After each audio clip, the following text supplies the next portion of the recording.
Like and subscribe and click the bell icon to get new video updates. Fortress in a city steel plant becomes Ukrainian holdout in Mariupol. Explosions rumbled and smoke rose this week from a steelmaking district in besieged Mariupol, where dwindling Ukrainian forces are holed up as Russia tries to take full control of its biggest city yet. The Azovstal iron and steelworks, one of Europe's biggest metallurgical plants, has become an apocalyptic redoubt for Ukrainian forces who are outgunned, outnumbered and surrounded 7 weeks into Russia's invasion of Ukraine. In the east of the southern port devastated by weeks of shelling, the plant lies in an industrial area that looks out to the Sea of Azov and covers more than 11 square kilometers, 4.25 square miles, containing myriad buildings, blast furnaces and rail tracks. The Azovstal factory is an enormous space with so many buildings that the Russians simply can't find, the Ukrainian forces, said Oleh Zhdanov, a military analyst based in Kyiv. That's why the Russians started talking about trying a chemical attack. That's the only way to smoke them out, Zhdanov said. Ukraine has said it is checking unverified information that Russia may have used chemical weapons in Mariupol. Russia-backed separatists have denied using chemical weapons. In peacetime, the Azovstal iron and steelworks pumped out 4 tons of steel a year, 3.5 tons of hot metal and 1.2 tons of rolled steel.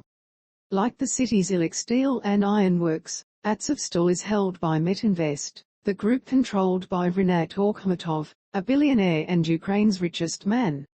A Russian separatist deputy commander said on Russian state TV on Monday that Moscow had captured 80% of the port, but that resistance continued and Ukrainian forces had all tried to exit towards the Azovstal factory. He described the factory as a fortress in a city. The city's defenders include Ukrainian Marines, motorized brigades, a National Guard brigade and the Azov Regiment, a militia created by far-right nationalists that was later incorporated into the National Guard. It is the Azov Regiment, whose destruction is among Moscow's war objectives, that is prominently associated with Azovstal, and one of its founders, Andriy Biletskiy, has also called it the Fortress of the Azov.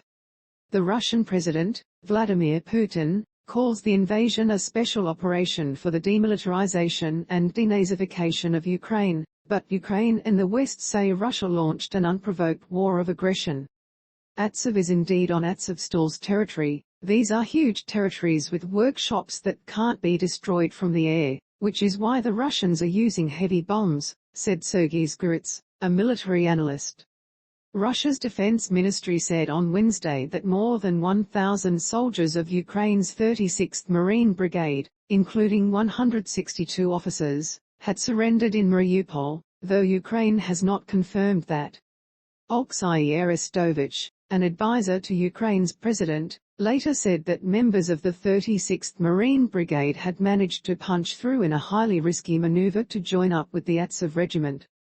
The 36th Brigade avoided being ripped to pieces and now have serious additional opportunities, essentially getting a second chance, he said.